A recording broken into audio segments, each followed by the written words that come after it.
This is an excerpt from my short story, Aqua Acuity. As we had every day for a week, Miri and I ate a late lunch of shellfish, salad, and one light beer. And then we snorkeled our path. I towed a float tethered to my ankle, which contained towels, tissues, lotions, and 2 beers. We went around the rocks of Maho Bay, across the boring sands of Francis Beach, and passed by the moored yachts. If possible, Miri was even finer in water than on land. It wasn't just the bikini or the euphoria of the blue-green Caribbean. She snorkeled without effort. She free dove to 30 feet. A mermaid, a natural pearl diver, she could hold her breath even longer than I could. I fell back a little to look, never tired of that body or of her. Funny, Miri had said the previous evening as we celebrated the first anniversary of our first date, how when you're in the water, people on yachts are not interesting. From a dock, they are rich and exotic, but even the sexiest yachters seem like cardboard or clouds when the real world is below you in the coral. How could I not love someone who observed that? The thing is, every soul I'd ever loved died, or rather their bodies died. I don't know what happened to their souls. For the second time, I started to vomit into the mouthpiece. I choked it down, the stink stuck in my nostrils, my throat burned.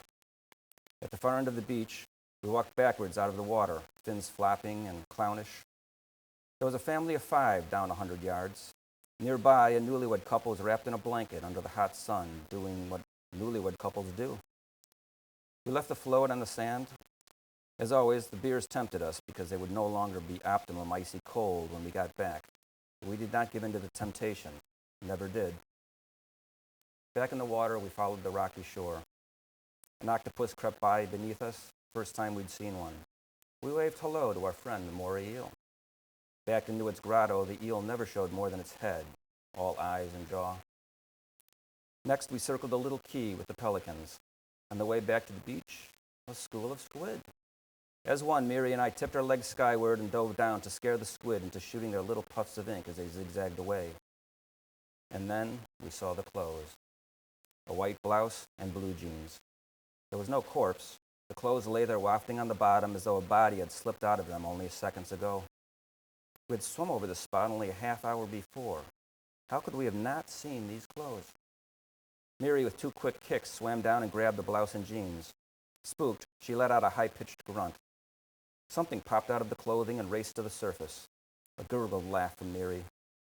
It was a Pepsi bottle, capped but mostly empty, the air causing it to rise. Smiling around the snorkel, Miri gave me the okay sign and then the thumbs up sign. After she caught her breath, we headed for the beach. She was elated to have discovered a mystery. I quivered in near panic. I could feel it. Something was about to happen. I could feel God's presence coming on all day. No wonder I was nauseous. Fins off, standing in the shallows, Miri started to examine the clothes before she remembered to spit out her snorkel and take off her mask. I took a long look around. No one moved on the yachts. The family of 5 was shaking sand out of their towels. The newlyweds looked asleep. Soon the sun would drop behind the hills and the shadows would slip out of the woods and cover the beach. A cell phone, Miri said. Her hand held it high as though she'd found a silver necklace. Does it work? I said as I tugged off my gear. No, we can try it out. Blast it with the hairdryer for an hour. And look, coins, euros and quarters and pennies. Grabbing the jeans from her, I found a pair of socks in a pocket. Look at the socks. They have kittens on them. Miri said, oh, a girl's stuff. You can tell from the stitching on the jeans. They have to be a grown woman's. Look at the length of leg. But no underwear or bra. A man would notice that. You know, she might have been wearing a swimsuit underneath. Or nothing underneath. A man would imagine that. It's my job, detective. Though feeling sick again, I pressed on with the banter. Now we have to figure out what killed this foolish woman. Killed? Don't be creepy. The clothes rolled off a boat or fell out of a kayak. We hadn't seen a kayak all day. The suspense is killing me. I actually thought those words, however trite. Miri liked to kid me about my use of cliches. And no, I had not killed the wearer of the jeans, blouse, and kitten socks. And I had no idea what happened to the underwear. Maybe it was still on the long-legged woman as she paddled a kayak back to her yacht to get dry socks and another Pepsi. To say something, I asked, what's the label on the blouse? Jones of New York, good brand.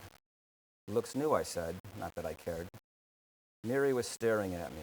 She said, will you stop that? That's the third time today you've been twitching and mumbling. What is wrong? I dragged on my fins and said, I'm going to go look for more evidence. I'm going to have my beer. At the spot where we saw the squid, I dove the 12 feet twice and saw nothing. No swimsuit or jewelry or shoes. I lay motionless on the water. No sounds of motorboats or dinghies. God was going to take her from me. That was his way. A new kind of suspense was killing me. Already the shadows of the palm trees reached the water's edge.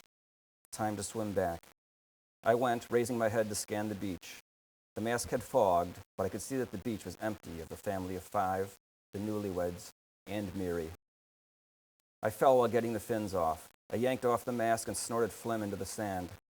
It was inevitable, but I couldn't believe it was happening. I went to our towels, an empty beer bottle, a float, and a jeans and blouse. Tracks led away to the tree line. 3 sets of tracks. 2 men had grabbed her. To be continued in the Southampton